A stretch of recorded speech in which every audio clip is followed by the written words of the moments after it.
Guest Shafi. Now I request Toastmaster Praisla to read the profile of our today's chief guest. Ladies and gentlemen, this is Toastmaster Praisla. I am very honored to read the profile of today's guest, Mr. Mohammad Safiullah, also known as Shafi.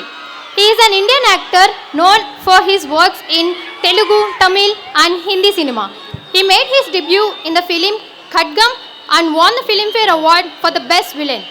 He played the lead role in the film Kamli, directed by K.N.T. Shastri, which won the National Film Award for Best Feature in Telugu. His other awards include Best Supporting Actor for the film Chhatrapati, directed by S.S. Rajamouli, and Bharatamuni Award for the Best Supporting Actor for the film Kaleja, directed by Trivikram Srinivas. He is not an actor. He is a storyteller who weaves magic on screen with his captivating performances. Hailing from humble beginnings, his journey in the entertainment industry is nothing short of inspiring. With his charmistic presence and innate acting prowess, he has graced the both big screen and small screen with equal finesse. From his early breakthrough roles to his recent ventures, he has showcased a remarkable range as an actor, effortlessly transitioning between diverse actors and genres. He uses his platform to spread positivity and uplift through around him. As we celebrate the spirit of our college and the dreams that drive us forward, let us draw inspiration from Shafi's journey, a testament to hard work, perseverance, and the belief that anything is possible with passion and determination. So, without further ado, let's give a thunderous round of applause to the incomparable Shafi. So thank you, Praisla. Thank you.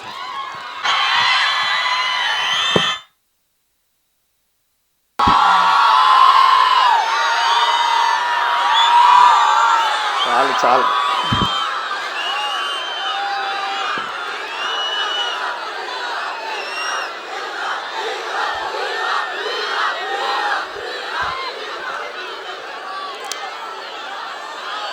SRIT Zindabad. Anantapur Zindabad. SRIT girls boys జిందాబాద్.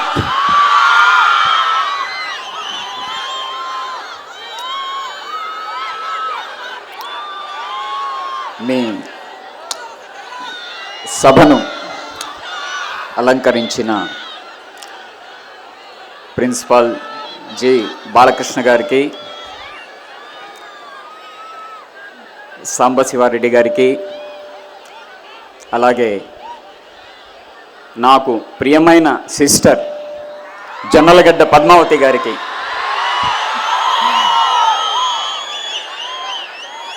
ఈరోజు SRIT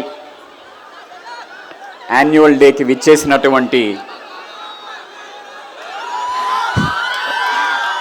విద్యార్థులకు, విద్యార్థినులకు, పేరెంట్స్కి, అతిథులకు, విచ్చేసిన media వారికి, ఇంత అందరూ మాట్లాడుతున్న ఎవరితో సంబంధం లేకుండా అక్కడ డాన్స్ చేసిన ఆ గ్రూప్కి, గోలగోల చేస్తున్న వీళ్ళకి,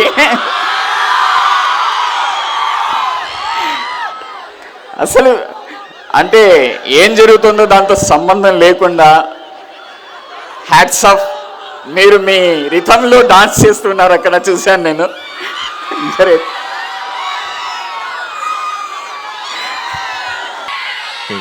డైలాగ్ లాస్ట్లో తప్పకుండా చెప్తాను. నేను డైలాగ్ తప్పకుండా చెప్తాను. కానీ దానికంటే ముందు ఈరోజు ప్రశాంతంగా ఒక 2-3 నేను ఇక్కడ మీ మధ్యలో వచ్చిన దానికి సార్థకత, ఏదో ఒకటి సార్థకత ఉండాలి. కాబట్టి మీకోసం 2-3 విషయాలు చెప్పిన తర్వాత మీకోసం తప్పకుండా ఆ డైలాగ్ నేను తప్పకుండా చెప్తాను. ఓకే, మిమ్మల్ని చూసిన తర్వాత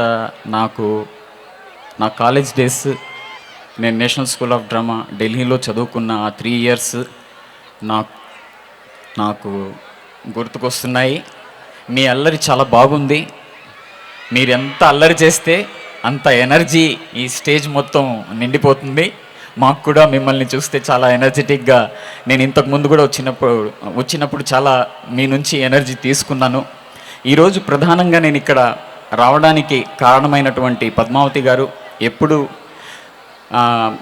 ఒక ఫిల్మ్ షూటింగ్లో ప్రొడ్యూసర్గా నేను, యాక్టర్గా నేను కలిసిన తర్వాత వాళ్ళ యొక్క భావజాలం కానీ, వాళ్ళ సేవా కార్యక్రమాలు కానీ, ప్రజల పట్ల కానీ, సంఘం పట్ల కానీ వాళ్ళకున్న సేవా దృక్పథము చాలా నన్ను ఇన్స్పైర్ చేసింది, ఎప్పుడు ఇన్స్పైర్గా ఉంటుంది.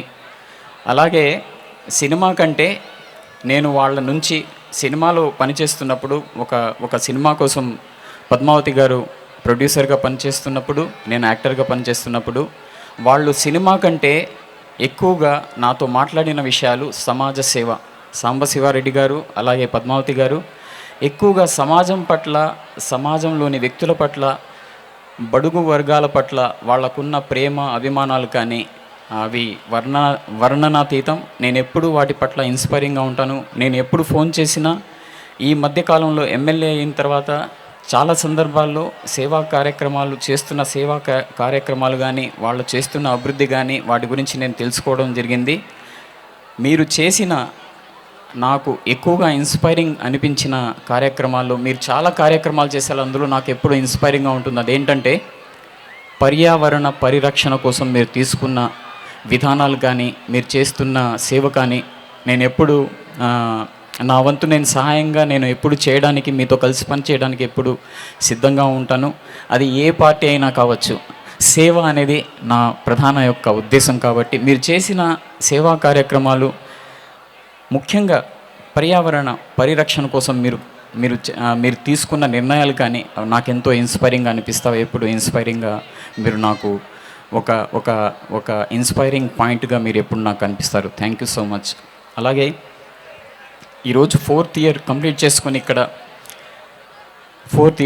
చేసుకొని వెళ్తున్న విద్యార్థులకు, అలాగే మొదటి సంవత్సరం, 2వ సంవత్సరం, 3వ సంవత్సరంలో చదువుతున్న విద్యార్థులకు ప్రత్యేకంగా, ఇప్పుడు మీరందరూ మంచి హంగామా మూడ్లో ఉన్నారు కాబట్టి నేనేం చెప్పినా మీకు ఎక్కదు. 2-3 విషయాలు నేను మీతో పంచుకోవాలనుకుంటున్నాను. కానీ మీ యొక్క జర్నీ ఎలా అయినా ఉన్నాయి. అంటే ఒక స్టూడెంట్గా మీరు ఎలా చదువుతారు, ఎలా విద్యను అభ్యసిస్తారు, మీరు ఫ్యూచర్లో మీరు ఒక 5 ఇయర్స్, ఒక 10 ఇయర్స్ తర్వాత మిమ్మల్ని మీరు ఎలా చూసుకుంటారు అన్నది, అది మీరు ఈరోజు తీసుకునే ఒక అభిప్రాయం మీద, ఒక నిర్ణయం మీద ఆధారపడి ఉంటుంది. మీ వెనకల మీ ఫ్యామిలీ, మీరు చదువుకున్న ఇన్స్టిట్యూట్, అందులోని ఉపాధ్యాయులు, స్టాఫ్ అందరూ మీ కలలను సాకారం చేయడానికి ఎంతోమంది మీ వెనకల ఉండి కృషి చేస్తూ కష్టపడుతూ ఉంటారు. వాళ్ళని ఎప్పుడు మర్చిపోవద్దండి.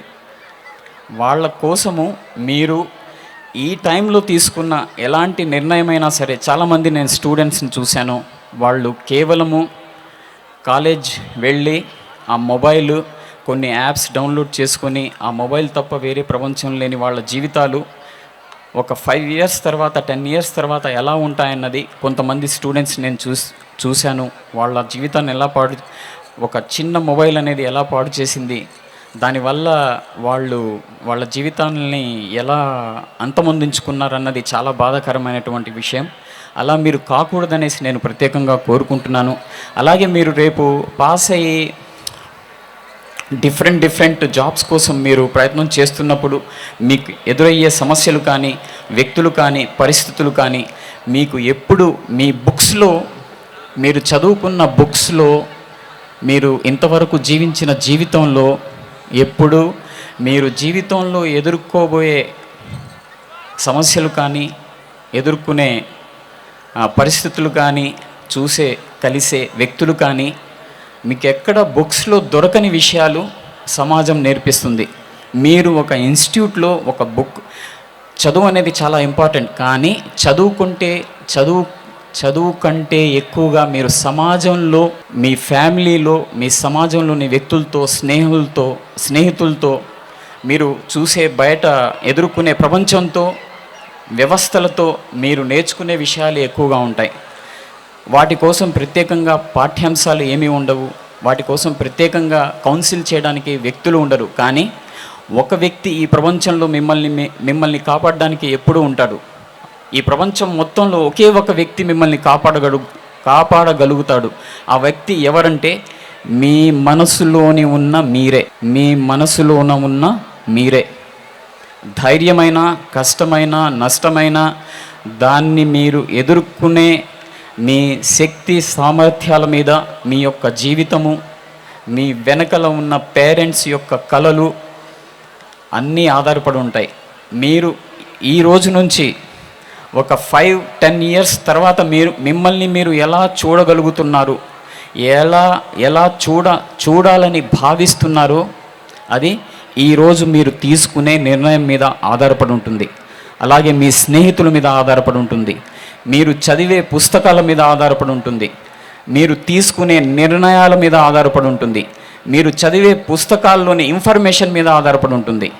మీ జీవితాన్ని దయచేసి మీ జీవితాన్ని మీరు ఎలా అయితే మలుచుకోవాలో, మీ యొక్క కథకి, మీ యొక్క స్టోరీకి మీరే స్క్రీన్ ప్లే రైటరు, మీరే యాక్టర్, మీరే డైరెక్టర్, మీరే కర్త, మీరే కర్మ క్రియ అన్నీ మీరే.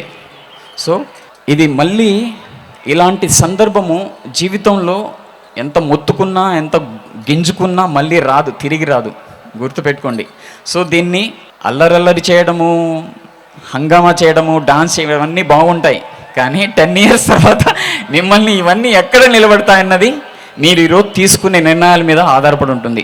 అలాగే మీరు ప్రపంచంలో నలుమూలల్లో ఏ కంట్రీలో ఏం జాబ్ చేసినా, ఏ స్థాయిలో ఉన్నా కానీ మీ యొక్క వ్యక్తిత్వము, మీరు తీసుకునే నిర్ణయము, మీరు చేసే పనిలో సమాజము దాని యొక్క సేవా దృక్పథంతో మీరు చేస్తే పని, అది మీ యొక్క జీవితానికి, మీ యొక్క తల్లిదండ్రుల జీవితానికి, మీరు చదువుకున్న ఇన్స్టిట్యూట్కి, మీకు చదువు నేర్పిన ఉపాధ్యాయులకి ఒక సార్థకతను తీసుకొస్తుంది.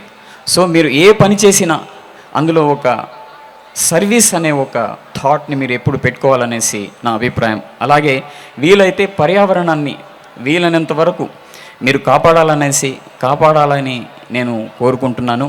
ఈ సందర్భంగా ఇక్కడ విచ్చేసినటువంటి ఇందాక ఓపికగా వింటున్న విద్యార్థినులకు మరొకసారి ధన్యవాదాలు తెలియజేసుకుంటూ సెలవు తీసుకుంటున్నాను.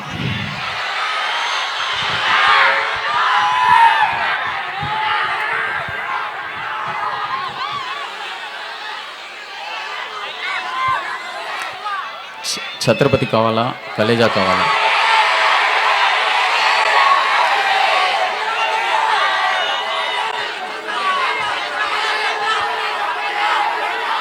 ఛత్రపతి, కలేజా రెండు కావాలి. చూడు, మీ ప్రిన్సిపాల్, జై బాలయ్య, మీ ప్రిన్సిపాల్. సారీ, నేను కూడా వాళ్ళతో పాటు ఎక్సైట్మెంట్. So sorry.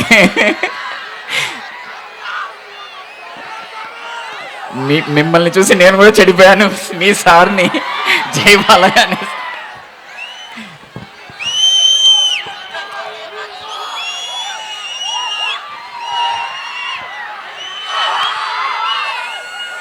కాటుక నల్లని రాత్రి వేళ గురువుల ఆఖ్యత కొడుకున్న రెంగిటి ఉత్తర దక్షిణ ఊరిని విడిచితి పల్లెలు పురములు పట్టణంబులు పేటలు దాటితి కోటలు దాటితి అడుగులు దాటితి మడుగులు దాటితి అన్నీ దాటితి బొటన వేలుతో నెత్తురు పొమ్మగా పులుపుగా నెదుట విభూతి ధరించితి అభిషేకించిన ఆకాశానికి జ్యోతలు చెప్పుచు మడి వస్త్రంబులు కట్టితి మండలముగా మాగిన పిమ్మట భైరవుడు ఈ శత్రుని చంపగా చూచితి నెవ్వరు చూడని లింగం నిరుపద్రువమగు నిశ్చల లింగం ఆది తేజమగు ఐక్యలింగం పురాణ ప్రథమగు పవిత్రలింగం శివ.